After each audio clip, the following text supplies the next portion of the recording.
is not arbitrary. Everybody thinks that, gee, that, was invented by somebody and it's just a simple symbol or icon that has no hidden, profound importance. But it turns out, as you know, because I have on my website, and I don't know if you've patched it or linked it or put on yours, I have this funny symbol which I refer to as the mathematical fingerprint of God. You call it anything you want. All knowledge, all information, all enlightenment is contained in that symbol. And inside that symbol you have a V upside down, a pyramid, inside a infinity symbol, or that infinity symbol wrapping around the two legs of that pyramid, because this discovery shows that you never connect a pyramid on the base, that instead it's only connected up at the point on the top. Okay, Marko, hold on a second. Let me clarify something for the listeners. If you go on the web, first of all, there's an image, an animated image on Marko's website at rodinaerodynamics.org, and the same image is actually on my homepage right now, too. I think Larry had it linked up there. So what it is a circle, and inside the circle there's some inscribing going on. But Marko, I think it's important that we note that on the outside of the circle, the numbers 1 through 9 are written with the 9 at the apex, the 9 right at the top of the circle, and then following clockwise 1, 2, 3, 4, 5, 6, 7, 8. Okay. So here I am, Marko. I'm going to make a statement. Okay. I'm going to say that, and I have never been found wrong by the finest minds, because I have the endorsements on my PDF, my executive summary, which you have. I do. Endorsements from the finest minds. I've read it. I know. I'm not arguing with you. That symbol has all the knowledge of the universe. Everything that has been known or will ever be known anywhere in the solar system, anywhere in the universe, by any life form that is intelligent, all the secrets of creation are in that single little emblem. Simplicity itself. I mean, and this is the fingerprint of God.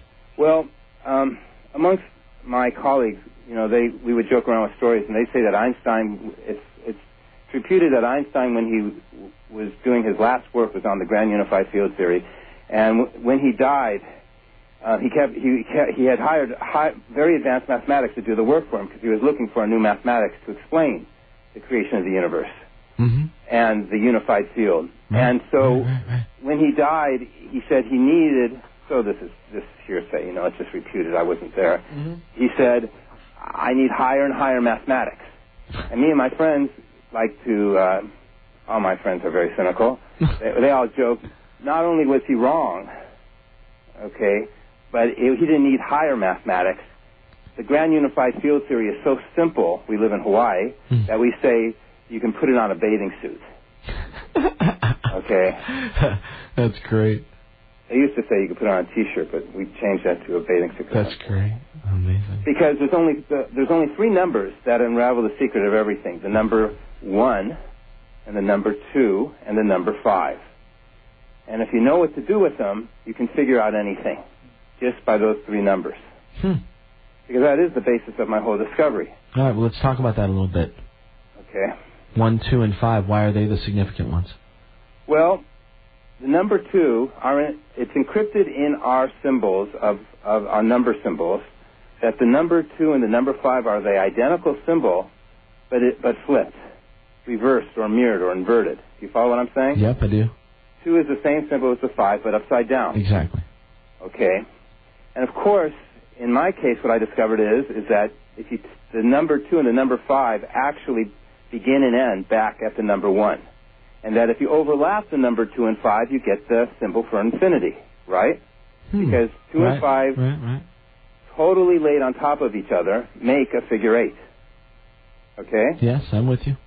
So when you look at the number patterns with big numbers, you can't see that that it's really a circuit, that it's a pathway, that it's a loop, that it's an electrical coil. Mm-hmm.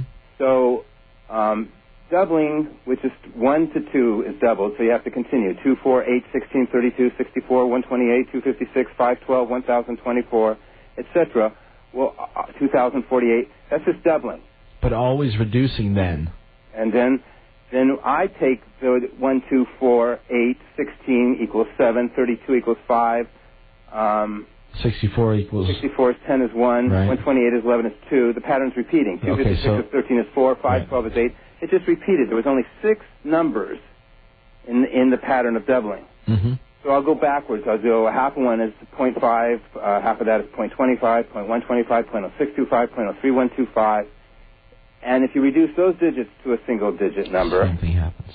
You'll get 1, 5, 7, because 5, half of 0.5 is 25, 2 plus 5 is 7, mm-hmm. half of that's 0.125 equals 8, 0.0625 is 13 is 4, 0.03125 equals 11 equals 2. It's the same pattern backwards. 1, 2, 4, 8, 7, 5. 1, 2, 4, 8, 7, 5. So all the literally, way up, all the way down. Okay. Literally doubling and halving, which are reciprocals, do make a Mobius. Do make a figure 8.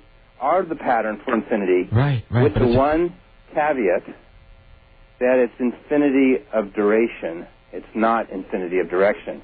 It's a bounded infinity. Right. It's a closed system. That's right. Which is exactly what our universe is. Because using these numbers, I was able to essentially figure out how the universe is shaped and was created and how it functions and where it's returning to. And using this as a system to observe and model the universe. Because I found that I wasn't modeling anything. I found that numbers were the thing that I was modeling. That they were like the aftermath, forgive the pun. That was the only thing left to allow us to see the original vestiges of creation, of the origins of creation. The vapor trail or something. Yeah, exactly, exactly. That's a perfect analogy. Amazing. So I just said something here. I said then that 1, 2, 4, 8, 16, 32, which is considered a geometric progression, mm-hmm. doubling is considered infinite. I said then that by reducing it to single digits, I create a pattern, a information pattern that allows me then, using number patterns, I can track the pathway that infinity will move as it progresses. So I turn what would normally be, they call it a combinatorial explosion, an endless quantity into a finite pathway.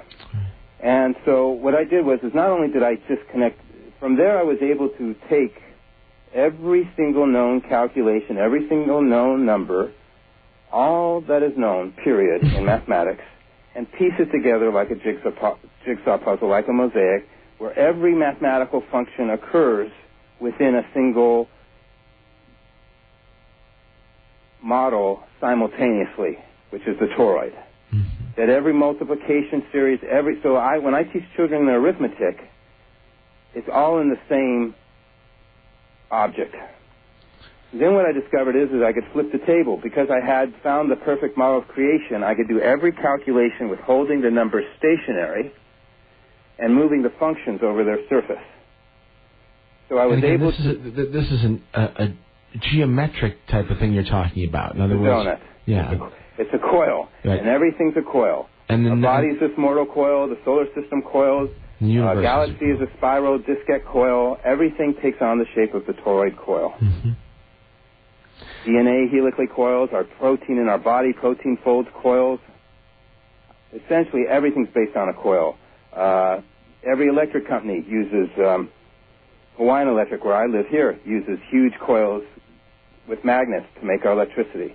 We see with coils. The cathodes, the filaments. Right. So essentially, I found the perfect coil, the answer to all coils, the mother of all coils.